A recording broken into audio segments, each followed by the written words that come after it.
Hello everyone and welcome back to another video on my channel, and today I'm going to be showing you again a very quick guide on how to access the Microsoft Outlook signature storage location. Damn, that's a lot of words, I know.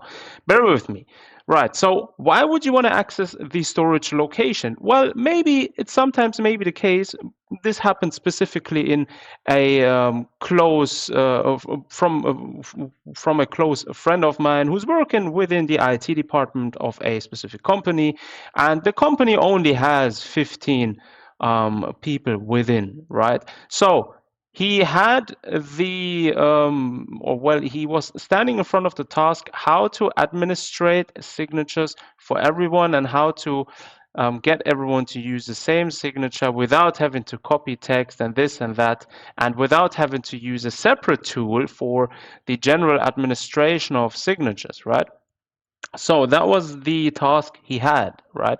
And in order to get around this, he basically created a specific signature and basically uploaded it so everyone can use it within the storage of the for the Microsoft storage for the signatures, and everyone just basically took that file, put it in there, and that's it. Everyone automatically had the same signature and could use it for mails. Now, anyways, how do you get there? Right, so you open up Outlook, and on the top left, you go to File, and then you will open up the Outlook options, right? Once you're here, as you can see on the left, it says Mail, so we're going to click on Mail, and there you will see signatures, create or modify signatures for messages. Now, if you only click on this, it will open up another pop-up, which basically allows you to create or modify signatures for messages, right?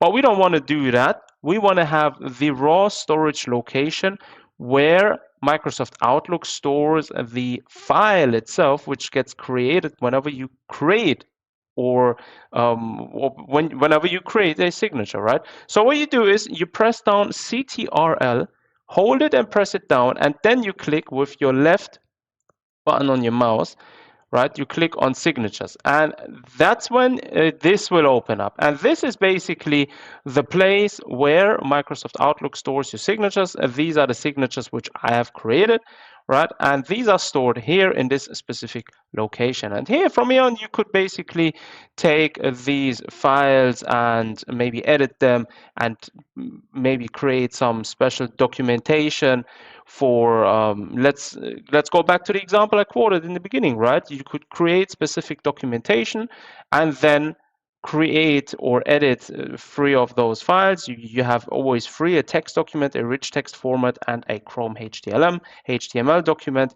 You edit all of these free and put them back in there, and then maybe you host them up in a specific cloud space or anything like that, and that's when people who you want them to take can take it, and they can also have access to the documentation. And basically that's the whole story of that.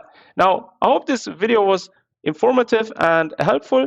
If you haven't left a subscription to my channel already, do consider doing so. It's free of charge. And if you have any further suggestions for future videos, then put them down in the comment section. Let me know, because that's how I know what you guys want to see, and that's where I can focus on.